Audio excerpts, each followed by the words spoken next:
بسم اللہ الرحمن الرحیم۔ شروع اللہ کے نام سے جو بڑا مہربان نہایت رحم والا ہے۔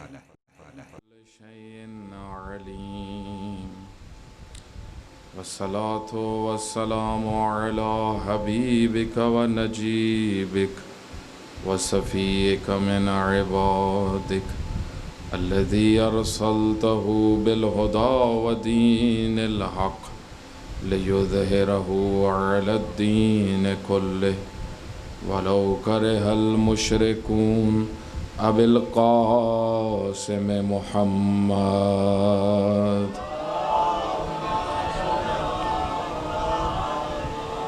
وآله الطيبين الطاهرين المعصومين المظلومين المقتولين الذين أذهب الله عنهم الرجس وطهرهم تطهيرا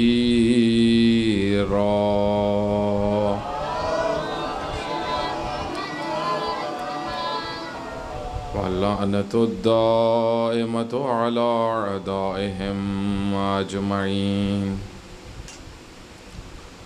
قال الرسول الله صلى الله عليه وآله وسلم إن الحسين مصباح الهدى وسفينة النجاة. صلوات پڑھیں محمد.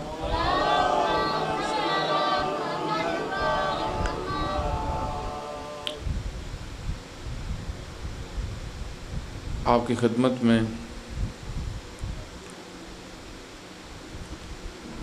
کل عرض کیا تھا کہ سید الشہداء علیہ السلام کے قیام کا مقصد دین کی بقا تھی.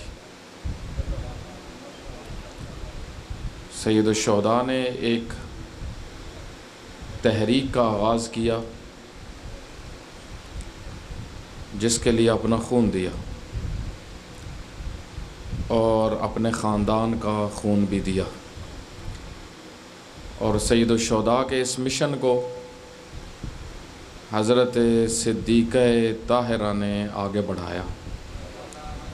حضرت زینب سلام اللہ علیہا نے، بی بی دو عالم نے کربلا کو مرنے نہ دیا. اگر زینب نہ بود کربلا می مرد، اگر زینب کبریٰ نہ ہوتی کربلا مر جاتی. کربلا کے پیغام کو زندہ کیا عزاداری کی شکل میں، عزاداری کو ذریعہ بنایا دین کو باقی رکھنے کے لیے، اور عزاداری سید الشہداء کو ذریعہ بنایا امام حسین علیہ السلام کے مشن کو زندہ رکھنے کے لیے. عزاداری ایک ذریعہ ہے، ایک وسیلہ ہے دین اسلام کی بقا کے لیے. اصل تھا جو غم سید الشہداء کا اور سب انبیاء کا یہی غم ہے. اللہ کے بندوں کا ایک جدا غم ہے، ایک جدا درد ہے. ہمارا غم کیا ہوتا ہے؟ پاکستانیوں کا غم، سارے پاکستانی، بجلی نہیں ہے، پانی نہیں ہے، ہاں جی چارہ نہیں ہے بھینسوں کا، فلاں ضرورت نہیں ہے، فلاں ضرورت نہیں ہے، جو لگ بھی نہیں رہا کہ پوری ہوگی.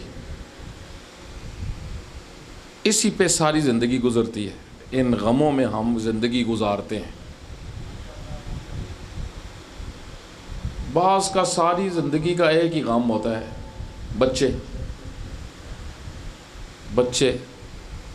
بچوں پہ ساری توجہ. آپ دیکھیں ابھی ایک بڑی تعداد، اس کا غم کیا ہے؟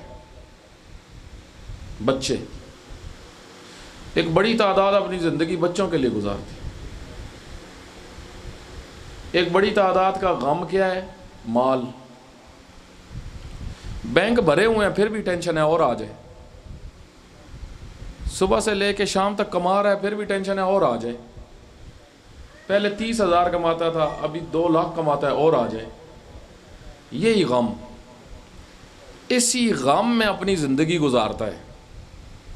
ایک بڑی تعداد آج آپ دیکھیں اسی غم میں زندگی گزار دیتے ہیں اور اسی کو پورا کرنے کی کوشش کرتے ہیں۔ تو لوگوں کے غم مختلف ہیں،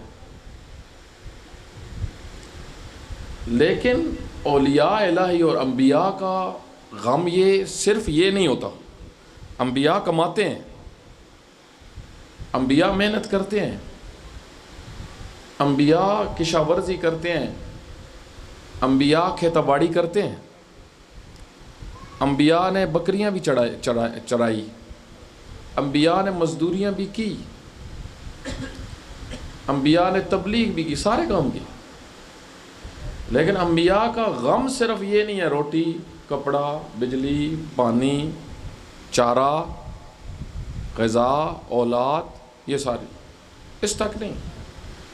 اسی وجہ سے نہج البلاغہ کے اندر موجود ہے، امیر المومنین علی ابن ابی طالب اپنے بعض اصحاب کو جب دیکھتے تھے کہ وہ پورا دن ہی بچوں کے ساتھ گزارتے ہیں تو حضرت ناراض ہوتے تھے کہ یہ کیا طریقہ کار ہے، پورا غم ہی تمہارے صرف بچے ہیں، یعنی تمہیں اور کچھ نظر نہیں آ رہا، اور کچھ نہیں ہے دنیا میں، یہ بیان کرنا چاہتے تھے۔ اسی وجہ سے فرماتے ہیں کہ دیکھو اگر تمہارے بچے اللہ کے بندے ہیں نا تو پھر تمہیں ٹینشن لینے کی ضرورت نہیں ہے، پھر اللہ جانے اور بچے جانے، اور اگر اللہ کے دشمن ہیں تو پھر تمہیں تو اللہ کے دشمن کا خیال رکھنے کی ضرورت ہی نہیں ہے۔ یعنی اپنا غم ان چیزوں کو نہ بناؤ، اپنا غم اور کوئی چیز بناؤ۔ تو اولیاء الہی انبیاء کا غم کیا ہوتا ہے؟ انبیاء کا غم ہوتا تھا کہ لوگ اللہ کے بندے بنیں، لوگ اللہ کی مانیں، لوگ اللہ کی راہ پہ چلیں، لوگ دیندار بنیں، لوگ علی کو مانیں، لوگ رسول اللہ کو مانیں۔ انبیاء کی یہی ہوتی ہے نا تمنا۔ پیغمبر کا سب سے بڑا غم کیا تھا؟ سب سے بڑا دکھ کیا تھا؟ کہ کاش یہ سارے لوگ علی کو مانیں، سب علی کو مانیں۔ پیغمبر پارٹی پسند نہیں کرتے تھے، پیغمبر اس طرح تو نہیں تھے اے بھائی گروپ بن گیا جی ماشاءاللہ بڑی زبردست بات ہوگی، ایک ٹولہ علی کا ایک مخالف، نہیں۔ پیغمبر نے تو یہاں تک فرمایا کہ اگر علی کی ولایت پر اکٹھے ہو جاؤ اللہ جہنم بنائے گا ہی نہیں۔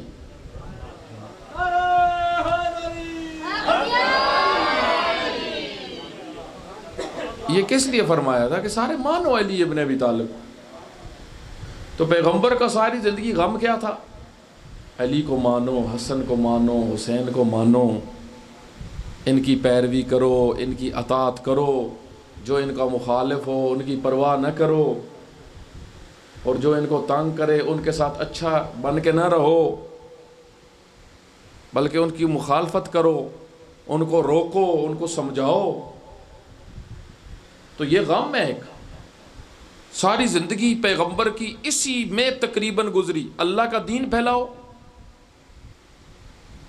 اور لوگوں کو اہل بیت سے آشنا کرواؤ، لوگ ان تک پہنچ جائیں، لوگ حسین کو پہچان لیں۔ اس وجہ سے فضائل پڑھا کرتے تھے۔ فضائل کا مقصد کیا تھا؟ فضائل کا مقصد اس طرح تو نہیں تھا جس طرح ہمارے ہاں مثلاً بعض اوقات پروگرام ہوتے ہیں تو کوئی بڑی شخصیت آتی ہے تو 5 منٹ کے لیے اس کو خوش کرنے کے لیے کہتے ہیں جی وہ فلاں آ گئے جناب، فلاں آ گئے جناب، فلاں آ گئے، تو وہ بھی خوش ہو جاتا ہے کہ میں آ گیا، وہ خوش ہو جاتا ہے میں آ گیا۔ وہ 5 منٹ کے بعد جس نے وہ پروٹوکول دیا تھا اس کو بھی یاد کوئی نہیں وہ کون تھا۔ تو پیغمبر کیا یہ جو اتنے فضائل بیان کرتے تھے، فرماتے تھے، وہ اس لیے تھا کہ یہ تھوڑی دیر خوش ہو جائیں، بس تھوڑی دیر مجھے کہنے واہ واہ ماشاء اللہ، ہاں کہیں ہوتے ہیں نا واہ واہ پہ خوش کرنے کی بھرپور کوشش کرتے ہیں کہ ایک دفعہ واہ واہ کہہ دیں بندہ ہم سے خوش ہو جائے گا۔ جب پیغمبر گرامی نے من کن تو مولا کا اعلان کیا، من کن تو مولا و فہذا علی مولا، جب یہ اعلان کیا تو کچھ بزرگ آئے امیر المومنین کے پاس، مبارک نہیں دی۔ عربی میں جب مبارک دینی ہوتی ہے کسی کو، بھئی تم مولا بن گئے ہو، تو کہتے ہیں عرب لوگ، آپ ابھی بھی چلے جائیں عرب دنیا میں، وہ کہتے ہیں بارک اللہ فیک، اللہ تجھے برکت دے، اللہ تیرے مال میں برکت دے، اللہ تیری اولاد میں برکت دے، اللہ تیری زندگی میں برکت دے۔ آپ ان کو کوئی چیز کھلائیں وہ فوراً کہیں گے بارک اللہ فیک، اللہ تیرے رزق میں برکت دے۔ عرب برکت مبارک کے لیے مبارک کا لفظ استعمال کرتے ہیں، کیونکہ مبارک اردو میں جو استعمال ہوتا ہے عربی میں وہی استعمال ہوتا ہے۔ جب یہ بزرگ آئے، انہوں نے حضرت علی علیہ السلام کو کہا بخن بخن یبن علی ابن ابی طالب، او علی ابی طالب کے فرزند، انت مولا، یا تو ہمارا مولا بن گیا۔ تو بخن بخن کا مطلب کیا ہے؟ بخن مبارک کو نہیں کہتے، واہ واہ واہ واہ واہ واہ علی تو بن گیا، واہ واہ کی تھی نا، تب بھی 5 منٹ بعد بھول گئے تھے۔ جب واہ واہ بندہ کرتا ہے نا، وہ صرف 5 منٹ کے لیے ہوتی ہے۔ اسی وجہ سے پیغمبر کی آنکھیں بند ہوئی تو واہ واہ گئی، پھر اپنے چکروں کی پڑ گئی، اپنے چکروں کی، اپنے کھاتے کھولنے کی پڑ گئی، اپنی دکان کھولنے کی پڑ گئی، اپنے سلسلے چلانے کی پڑ گئی۔ واہ واہ کا اتنا ہی اثر ہوتا ہے۔ تو پیغمبر واہ واہ کے لیے مقام بیان نہیں کرتے تھے امام حسین کا کہ تھوڑی دیر میرے سامنے کہو واہ واہ، اس پہ نہیں، واہ واہ پہ وہ خوش نہیں ہوتے، واہ واہ پہ میرے جیسے خوش ہوتے ہیں، میرے جیسے خوش ہوتے ہیں کہ مثلا کوئی گاڑی آئے تو آگے سے 5-7 بندے آئے کھڑے ہوں، وہ نہیں خوش ہوتے تھے اس بات۔ امیر المومنین حاکم تھے، حاکم، امیر المومنین حاکم تھے۔ ایک علاقے میں گئے، بصرہ والی سائیڈ پہ تھا ایک علاقہ، ادھر کے سارے کسان بڑے بڑے جتنے بھی تھے کھیتا باڑی کرنے والے، زمیندار، بڑے زمیندار جتنے تھے اس علاقے کے، وہ امیر المومنین کے پروٹوکول کے لیے اکٹھے ہو گئے۔ انہوں نے کیا، جو حضرت علی علیہ السلام اس علاقے میں داخل ہوئے، انہوں نے لائنیں بنا لی، لائنیں بنا کے پریڈ کرنا شروع کیا۔ امیر المومنین علیہ السلام نے ان سے کہا یہ تم کیا کر رہے ہو؟ کہا یا علی، جو بھی حاکم بنتا ہے نا، ہم اس کو اس طرح پروٹوکول دیتے ہیں۔ امیر المومنین نے فرمایا مجھے تمہارے ان پروٹوکولوں کی ضرورت نہیں ہے، اور میں وہ نہیں ہوں جو ان چیزوں سے خوش ہو۔ ان چیزوں سے وہ خوش ہوتے ہیں جو ظالم حاکم، جن کو حکومت کا شوق ہوتا ہے، پروٹوکولوں کا شوق ہوتا ہے، وہ ان چیزوں سے خوش ہوتے ہیں، مجھے ان چیزوں سے خوشی نہیں ہوتی۔ اور فرمایا یاد رکھو، وہ کام نہ کرو جس میں دنیا میں مشقت ہو اور آخرت میں عذاب ہو،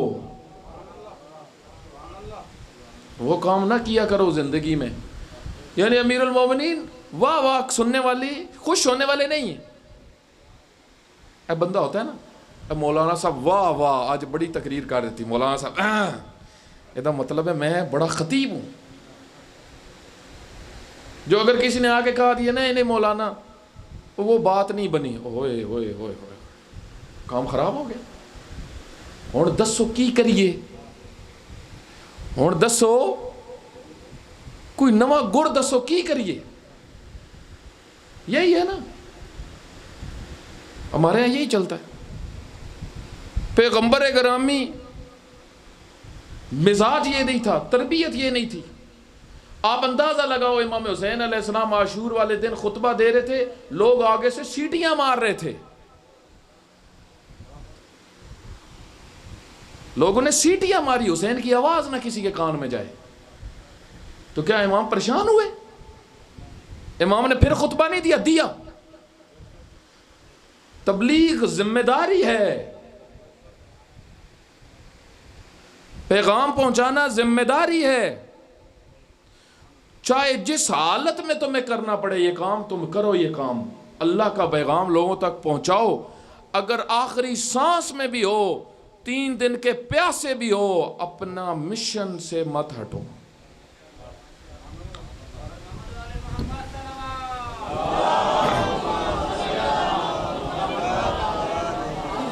تو پیغمبر گرامی نے لوگوں کی واہ واہ نہیں سننا چاہتے تھے.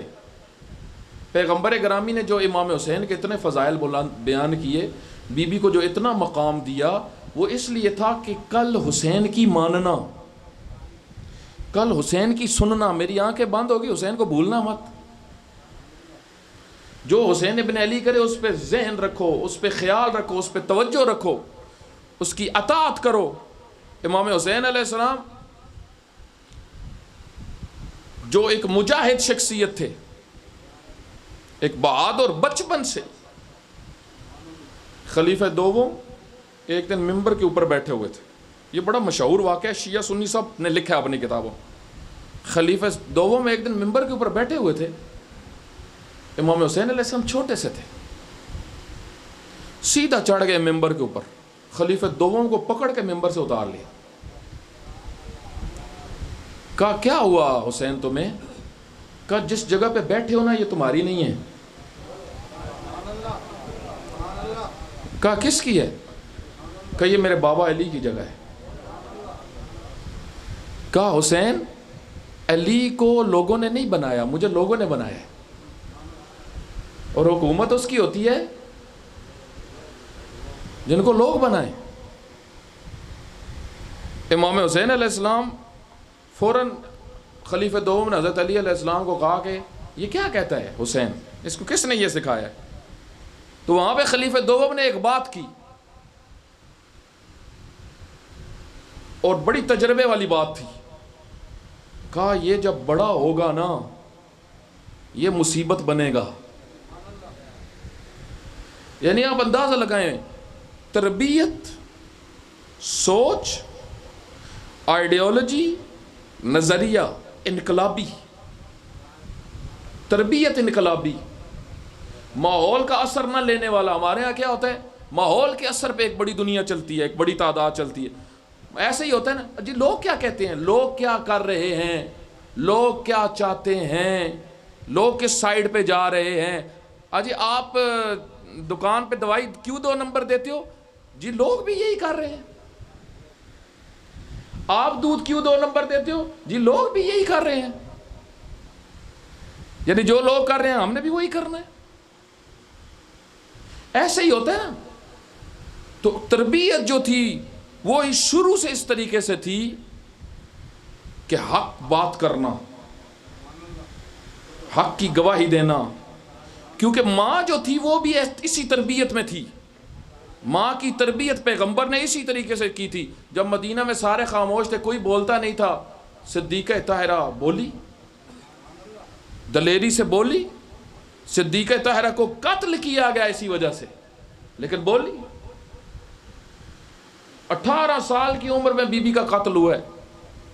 جرم بولنا،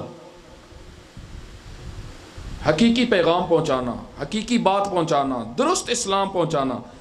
درست اسلام نہیں تو مسلمان کافی تھے. مسلمان سارے کافر تو نہیں تھے نا مدینہ میں، سارے مسلمان تھے، لیکن ان کا دین ٹیڑھا تھا. بی بی کے پاس حقیقی دین، پیغمبر کا دین. اس ٹیڑھے دین کو لوگ لے کے چلتے رہے چلتے رہے چلتے رہے. وہ وقت بھی آ گیا کہ اس ٹیڑھے دین کا نتیجہ یزید حاکم بن گیا. اتنا ٹیڑھا دین، اتنا ٹیڑھا دین کہ مثلا شارب الخمر رسول اللہ کے منبر پہ بیٹھ گیا. وہ مسلمان جو جب نماز بھی پڑھتے تھے تو غور کرتے تھے کون نماز پڑھا رہا ہے. ہاں کون سی سورہ پڑھ رہا ہے، کیسے پڑھ رہا ہے، صحیح پڑھتا ہے یا نہیں پڑھتا. وہ مسلمان آہستہ آہستہ اتنے ٹیڑھے ہوئے کہ ان لوگوں کے پیچھے بھی نماز مسلمانوں نے پڑھی جو شراب پی کے مصلی پر چڑھتے تھے.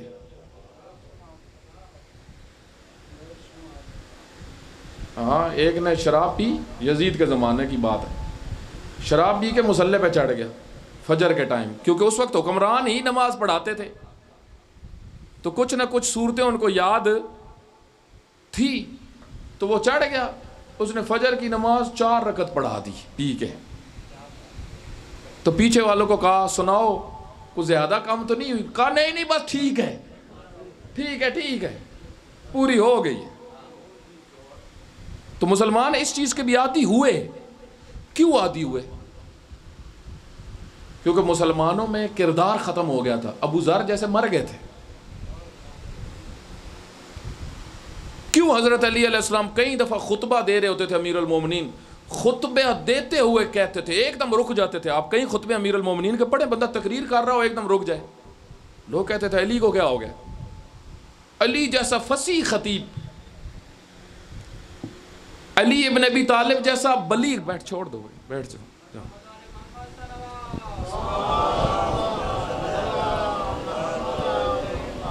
امیر المومنین جیسا بلیغ خطیب، فصیح خطیب، فصاحت میں جس کا مقابلہ آج تک کوئی نہیں کر سکا. علی ابن ابی طالب جب خطابت کرتے تھے لوگ سن کے مر جاتے تھے. بعض جملے امیر المومنین کے، یہ کئی واقعات ہیں، اتنا امیر المومنین کے جملوں میں درد اور غم ہوتا تھا، اتنی فصاحت تھی. ایک دم رک جانا. لوگ کہتے تھے علی کو کیا ہوا ہے؟ ایک دم کہتے تھے اینا عمار، عمار کدھر چلا گیا؟ ہاں کیوں کہتے تھے؟ کہاں چلا گیا ابو ذر؟ کہاں چلا گیا ذو شہادتین؟ این الخیارون، اچھے کدھر چلے گئے؟ کیوں فرماتے تھے؟ کیوں ایک دم رک جاتے تھے؟ کیونکہ باکردار مسلمان نہیں تھے. وہ نہیں تھے جن میں حرکت ہو، تحرک ہو، جن میں حق بات کرنے کی صلاحیت ہو. جب جنگ صفین شروع ہوئی، جنگ صفین مجھے بتائیں جب شروع ہوئی، ادھر لاکھوں میں لوگ تھے سامنے. بڑی جنگ ہے جنگ صفین، عالم اسلام کی سب سے بڑی جنگ جنگ صفین ہے. شام کا بڑا لشکر، ادھر سے امیر المومنین کا بڑا لشکر، سامنے آئے شامی سارے. ادھر سے امیر المومنین علیہ السلام اپنے سپاہیوں کے ساتھ. امیر المومنین کے ساتھ بھی تھوڑے نہیں تھے، بڑے تھے، بڑی تعداد تھی، بڑی جنگ تھی، بڑی تعداد تھی. ہر شہر سے کثیر تعداد میں لوگ آئے ہوئے تھے علی کا ساتھ دینے کے لیے. لیکن علی کی نظر کسی کے اوپر بھی نہیں تھی. جب جنگ شروع ہونے لگی تو کچھ ٹولے نے جو علی کے ساتھ تھا، شامی گروپ کی بات نہیں ہے، جو علی کے ساتھ کھڑا ہوا تھا، اس نے امیر المومنین کو کہا علی وہ بھی مسلمان ہے، تو بھی مسلمان ہے، تو یہ کیا ہونے لگا ہے؟ امیر المومنین نے جب ان کی یہ باتیں سنی نا، پریشان ہو گئے. بھئی ان کو اتنا نہیں پتا، ان کو اتنی نہیں سمجھ. بھئی مسلمانی باتوں کا نام نہیں ہے. تو فوراً امیر المومنین نے ادھر کیا کہا؟ جب امیر المومنین پریشان ہو گئے اپنوں کی یہ بات سن کے، تو فوراً کہا این عمار، عمار کدھر ہے؟ اس کو بلاؤ، عمار کو بلاؤ. کیوں بلاؤ؟ عمار سے پوچھو میں کون ہوں، وہ کون ہے.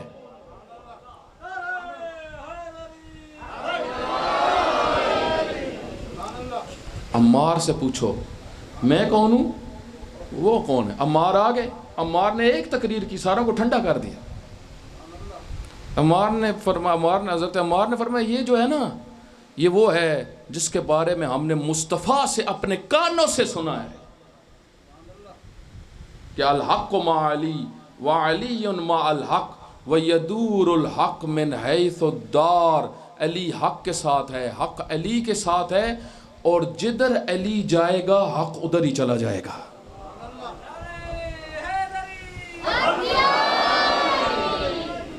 کیوں عمار پہ نظر تھی؟ عمار کردار کا مالک، عمار بات کرنے والا تھا. عمار کی زبان علی کے لیے اسی طرح چلتی تھی جس طرح مالک اشتر کی تلوار چلتی تھی. تو امیر المومنین فرماتے تھے این الخیارون، اچھے کدھر چلے گئے؟ ہاں، یہ 2 نمبریوں سے روکنے والے کدھر چلے گئے؟ یہ کم تولنے والوں کو روکنے والے کدھر چلے گئے؟ ہاں، یہ اوپر پرانی سبزی رکھ کے اور نیچے تازی سبزی رکھ کے بیچنے والے، ان کو روکنے والے کدھر چلے گئے؟ جو ٹوکتے تھے لوگوں کو، جو روکتے تھے لوگوں کو، جو سمجھاتے تھے لوگوں کو، وہ کدھر چلے گئے؟ کیوں علی کہتے تھے؟ کیونکہ امیر المومنین عادی تھے کردار والے لوگوں کے ساتھ رہنے کے لیے، اور ٹکر گئے تھے کوفی.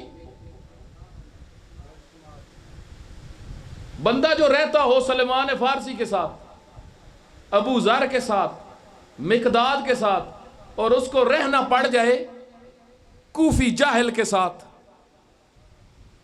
جس کو پتہ ہی نہیں ہے یہ ہے کون، تو امیر المومنین کے جملے تو نکلتے تھے نا، این الخیارون، اچھے کدھر چلے گئے، کردار والے کدھر چلے گئے. تو یہی سیچویشن امیر المومنین کے زمانے میں تھی، مشکلات امیر المومنین کی. لیکن امیر المومنین ایک انقلابی تھے، انقلابی، اپنے مشن سے تھوڑا سا بھی لچک نہیں دکھائی، تھوڑی سی بھی. بعض اوقات سخت مراحل آئے ہیں امیر المومنین. کیوں؟ اس کی وجہ کیا ہے؟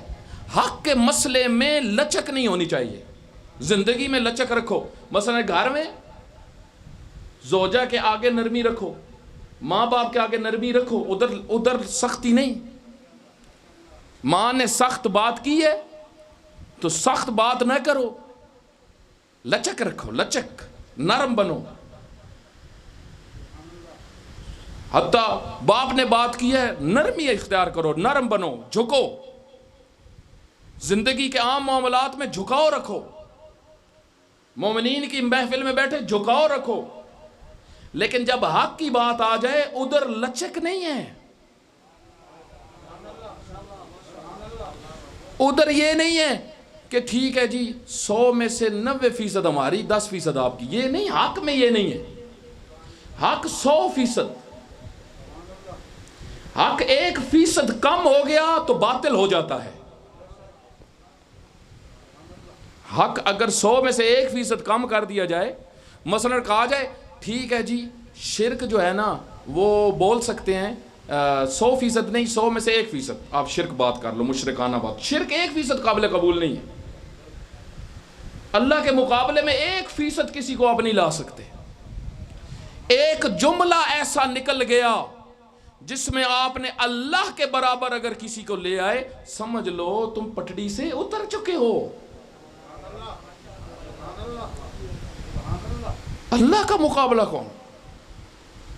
حتی علی جو اللہ کے بندے ہیں، پیغمبر خدا جو اللہ کے بندے ہیں، ان کے ہم پلہ اگر کسی کو لانے کی کوشش کرو گے پھر بھی تمہارا ایمان خطرے میں ہے. تو اللہ تو بہت عظیم ہے. تو لچک نہیں ہے. امیر المومنین صرف لچک دکھاتے، لچک دکھانا شروع کر دیتے. حق کے مسئلے ویسے امیر المومنین بڑے نرم تھے. امیر المومنین ایک دن گلی سے ایک سے گزر رہے تھے، ایک خاتون ظاہراً کچھ اٹھا کے لے کے آ رہی. صلوات پڑھیں محمد وآلہ محمد. جنریٹر ہے، صلوات پڑھیں محمد وآلہ.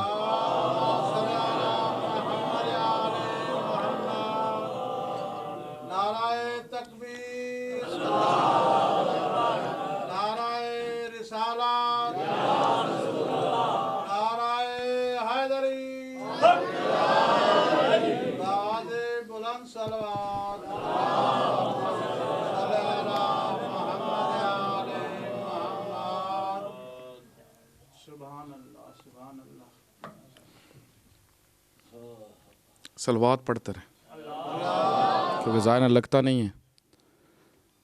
حق کے مسئلے میں لچک نہیں دکھائی. امام حسین علیہ السلام نے اگر لچک دکھائی ہوتی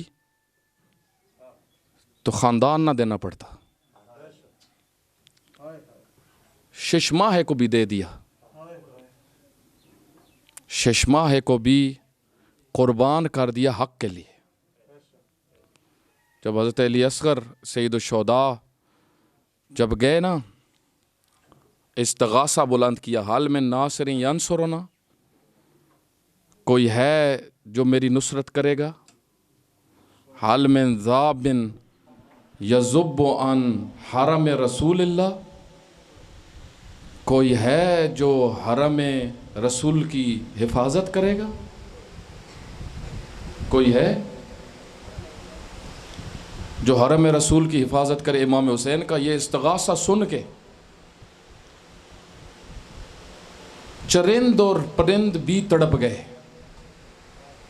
امام کا استغاثہ بڑا دردناک تھا۔ جب امام مولا نے کہا حل من ناصر ینصرنا، کوئی ہے اس زمین پہ جو مجھ حسین کی مدد کرے؟ اور پھر فرمایا کوئی ہے جو اس زمین پہ اللہ کا خوف رکھتا ہو؟ جب یہ جملہ بولا نا، حضرت علی اصغر جو جھولے میں تھے، امام کا استغاثہ سن کے تڑپ گئے۔